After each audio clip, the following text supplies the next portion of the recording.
7 de la mañana ya con 47 minutos. Nos da como siempre un gusto recibir en este espacio de noticias al doctor Antonio Gómez Reina con su comentario, su colaboración de esta mañana. Doctor, ¿cómo le va? Muy buenos días. Muy buenos días, Belén. Bueno, pues hoy recordamos a Adam Smith. Nació el 5 de junio de 1723 del calendario juliano o el 16 de junio de 1723 del calendario gregoriano en Kirkcaldy, Escocia, y muere el 6 de julio de 1790 del calendario juliano o el 17 de julio de 1790 del calendario gregoriano en Edimburgo, Escocia, reinado de la Gran Bretaña. Adam Smith fue un economista y filósofo que es considerado como uno de los mayores exponentes de la economía clásica.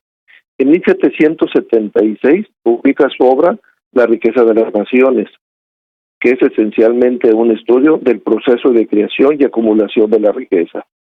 En su libro quinto, Smith no esconde la mala opinión que se tiene de los soberanos y príncipes, ya que señala que son costosos, propicios a la vanidad, frívolos e improductivos. De igual manera, recorta el valor de la moneda e intentan proyectos mercantilistas que siempre fracasan. Bajo esta condición, Smith los confina en un rol como deben proteger a la sociedad contra la violación y a la violencia interna y externa, proteger a todos los ciudadanos de la injusticia, de la opresión, proporcionar infraestructura e instituciones públicas que son de beneficio de la sociedad, como puede ser el caso de la educación, entre otros, o la salud. Con respecto a los ingresos públicos, recomienda que los individuos paguen un impuesto proporcional a sus ingresos, sin elementos arbitrarios, de la manera más cómoda para ellos y con un coste mínimo. Smith señala un inventario de impuestos absurdos y arbitrarios que se aplicaron en la Gran Bretaña en sus tiempos, en el año 1776. Y finalmente se manifiesta en contra del uso de la deuda pública como un instrumento de financiación, ya que el préstamo siempre genera un alza e impulsa los impuestos. Y al hablar de los impuestos, la historia nos remonta a las primeras comunidades y a la relación gubernamentales entre gobernados y gobierno. En la India, su historia tributaria se remonta a 300 años antes de Cristo y se cita: así como los frutos deben ser cosechados del árbol cuando estén maduros, así los recursos deben de estar presentes. Tanto en Mesopotamia, China y Egipto se han localizado textos en escrituras cuneiformes con antigüedad de casi 5,000 años, y en donde se cita que se puede amar a un príncipe, se puede amar a un rey, pero ante un recaudador de impuestos hay que temblar. Otra forma de pagar tributo antiguamente era a través del trabajo físico, como es el caso de la construcción de las pirámides del rey Keops, construida en el 2500 años de Cristo. En dicha obra trabajaron unas 100,000 personas durante 20 años. Ante los recaudadores de impuestos del faraón y cuando se presentaban las declaraciones, los contribuyentes deberían de arrodillarse y pedir gracia. El rey Salomón utilizó miles de trabajadores para cortar cedro del Líbano, para construir sus palacios y embarcaciones. El rey Minos de Creta, durante el segundo milenio antes de Cristo, recibía inclusive tributos en forma de seres humanos. Los reyes babilonios y sirios, en las victorias obtenidas en campañas militares, levantaban monumentos en los que inscribían que todos los vencidos debían de pagar fuertes tributos y prestaciones. En el caso de Atenas existían los llamados impuestos sobre el capital de la eisfora, pero las necesidades que se tenían que tener para la guerra contra Esparta, para también pagar impuestos para la liturgia, para las fiestas públicas, los gastos de lujo y otros impuestos llamados treraquia, que era para armar la flota naval. También los griegos aplicaron una especie de impuestos progresivos sobre la renta. En Roma existían diferentes tributos importantes que han sido antecedentes de los impuestos modernos, como es el caso del impuesto sobre las herencias. También Roma impuso tributaciones excesivas, el ultrotributa, el caso de las joyas, carruajes y todos aquellos que superan los 15,000 haces. los cuales eran valuados por Catón. En este rubro se integraban los esclavos menores de 20 años y con el valor de unos 10,000 haces. Con las leyes de Lex Julia municipales surgieron la Fora y la Conciliabura, las cuales contribuían ciudades independientes que tenían la facultad de ordenar su administración interior y a sus habitantes.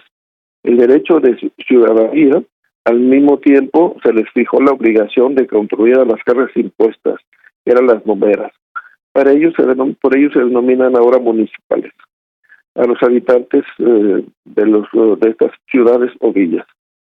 En esta estructura estaba el curator, que velaba por los intereses fiscales. También la figura del defensor civilitais, que controlaba la inversión de la renta y defendía a los habitantes de las excesivas o abusos de los recaudadores de impuestos, y además los senadores, que componían el orden decorium, que los obligaba a responder con sus patrimonios por las exigencias del pago de impuestos, multas, adeudos y demás cobros injustos y violatorios a los municipios.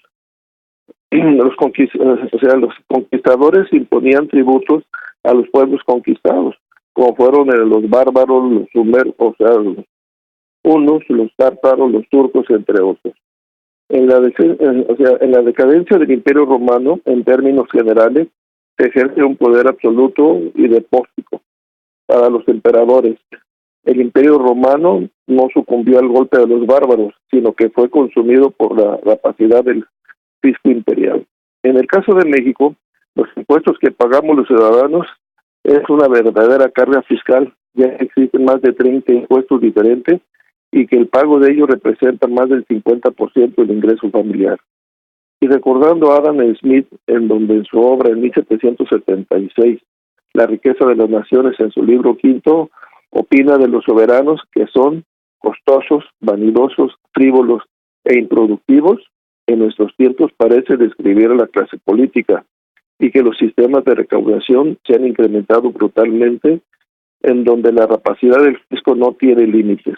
Un país donde pagamos IVA, ISR, IEPES, pagamos por los combustibles fósiles, combustibles no fósiles, tabacos, bebidas energizantes, bebidas saborizantes, plaguicidas, alimentos no básicos, juegos de apuestas, sorteos, telecomunicaciones, impuestos sobre automóviles, impuestos sobre nómina y una infinidad de impuestos que no cumplen con su función de infraestructura e instituciones públicas, como puede ser el caso de carreteras, salud, vialidad, entre otras, y en donde deben ser públicas y no particulares. Hoy el Estado de Jalisco busca desesperadamente ingresos, y sus últimas puntadas de hacer leyes recaudatorias, como es la verificación, nuevas leyes recaudatorias, de vialidad y en sí una rapacidad fiscal. ¿Hasta dónde el pueblo aguantará tanta corrupción de nuestro Estado? Y hasta aquí mi comentario esta semana. Gracias.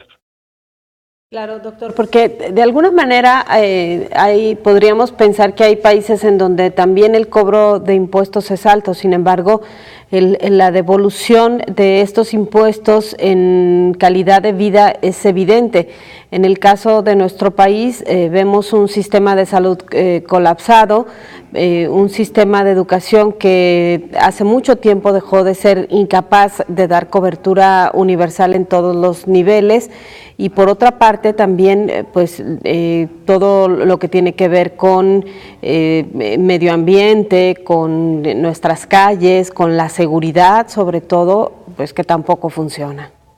Claro, hay que recordar que pues la obligación del Estado es darte estas instituciones y esta infraestructura, y esa base de nuestros impuestos. Nomás hay que analizar un poco cuántas instituciones de salud o educación o carreteras o servicios ya son de iniciativa privada, están concesionados. O sea, y entonces pagas impuestos sobre impuestos, pagas impuestos para que sea la infraestructura o que te den el servicio a las instituciones, y resulta que a la vez tienes que volver a pagar y vuelves a pagar con impuestos. Entonces esto es una verdadera aberración en relación a lo que viene siendo pues la fortaleza o la riqueza de una nación. Y lo que decía Adam Smith, pues que la mayoría de los soberanos que tenemos actualmente, o sea, y estamos hablando de 1776, se hablaba de los reyes y príncipes, hoy son funcionarios o son políticos, de los cuales son muy costosos, son muy vanidosos, son frívolos e improductivos, o conocemos alguno de otros. A veces los vemos invirtiendo dinero que no es suyo en algunos proyectos pues que realmente van a fracasar, como han fracasado toda la vida.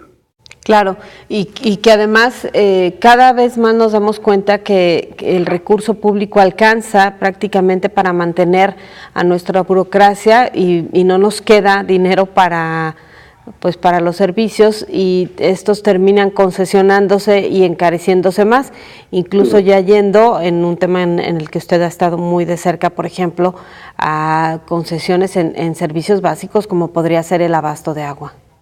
Así es, fíjate que es uno de los temas que están ahorita en la agenda, y no nomás es, también hay que recordar más o menos cuántos gobernadores están presos y cuántos andan huidos de la malversación que ha generado, y los vemos en la televisión, se ven vanidosos y frívolos, y son muy costosos para el Estado tener ese tipo de personas, y en los impuestos que nos está generando día a día los servicios básicos, como viene siendo el agua, pues eso nos lleva a darnos como dicen vulgarmente, un balazo en el pie de nosotros mismos. O sea, tenemos que reaccionar y tenemos que ver cuáles van a ser los mecanismos para desarrollar, pues con lo que viene siendo un proceso en donde no sea tanta la carga impositiva del impuesto, porque ya no hay para dónde dar vuelta, y la gente pues tiene que comer, tiene que sobrevivir, tiene que tener agua, tiene que tener